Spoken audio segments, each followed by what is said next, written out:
ভূমিকম্পের তীব্র ঝাঁকুনিতে শুক্রবার সকালে রাজধানী ঢাকাসহ সারা দেশ কেঁপে ওঠে। এতে শিশুসহ ১০ জন নিহত হয়েছেন, আহত হয়েছেন ৬০০-র বেশি মানুষ। সবচেয়ে বেশি ৫ জনের মৃত্যু হয়েছে নরসিংদীতে, ঢাকায় ৪ ও নারায়ণগঞ্জে ১ জন মারা যান।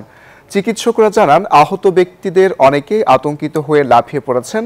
তাদের চিকিৎসায় জরুরি চিকিৎসক দল কাজ করছে। স্বাস্থ্য মন্ত্রণালয় ও স্বাস্থ্য অধিদপ্তর সার্বিক পরিস্থিতি পর্যবেক্ষণ করছে। আহতদের চিকিৎসার জন্য জরুরি আর্থিক সহায়তা দেওয়ার ঘোষণা দিয়েছে ঢাকা জেলা প্রশাসন। এছাড়া কিছু ভবন হেলে পড়ে ও ফাটল দেখা যায়। ধন্যবাদ শাহরিয়ার। আমি যে ভবনটি একটু দেখানোর চেষ্টা করছি, এই ভবনটি হেলে পড়েছে। চট্টগ্রামের এই একটি ভবন আরেকটি ভবনের উপরে হেলে পড়েছে। দেখতে পাচ্ছেন যে চট্টগ্রামের যে ভবনটি দেখতে পাচ্ছি, এটা মনসুরাবাদ এটি এই ভবনটির মালিক আমরা যতটুকু জেনেছি সাবেক মেয়র মঞ্জু আলমের ভবন বলে আমরা জানতে পেরেছি। তবে এর আগে ভূমিকম্পে কিন্তু এই ভবনটি কিছুটা হেলে পড়েছিল। তো গতকাল যে ভূমিকম্পটা হয়েছে, সারা দেশে যে কম্পনটা হয়েছে, সেই কম্পনে কিন্তু আরও বেশি হেলে পড়েছে। যে 6তলা ভবন, একটি ভবনের পাশে আরেকটি ভবন, দুটি কিন্তু 6তলা ভবন দেখতে পাচ্ছেন। একটি ভবন আরেকটি ভবনের উপরে পড়ে গেছে।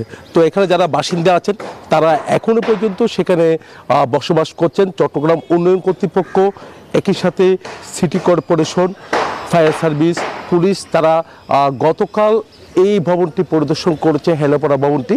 তো এখানে যারা বাসিন্দা আছে তারা খুব ঝুঁকির মধ্যে আছে বলে তারা মনে করছেন। চট্টগ্রাম উন্নয়ন কর্তৃপক্ষ তারা চেষ্টা করছেন আরও কিছু তাদের এই ভবনটি কিন্তু তদারকি শুরু করেছে। সব কিছু দেখে তারা বলছেন যে এখানে যারা বাসিন্দা আছে তারা যেহেতু ঝুঁকিতে আছে তাদেরকে সরিয়ে দেওয়ার জন্য আগে গতকালও কিন্তু বলা হয়েছে, এখনও কিন্তু তারা এখনও সরেনি। তবে এখনও যদি না সরে তাহলে কিন্তু এই ভবনটি ভাঙার জন্য তারা কাজ করবে বলে আমাদেরকে জানিয়েছেন। চট্টগ্রাম উন্নয়ন কর্তৃপক্ষ যেমনটা জানিয়েছেন, চট্টগ্রামে শুধু এই ভবন নয়, অনেক ঝুঁকিপূর্ণ ভবন রয়েছে।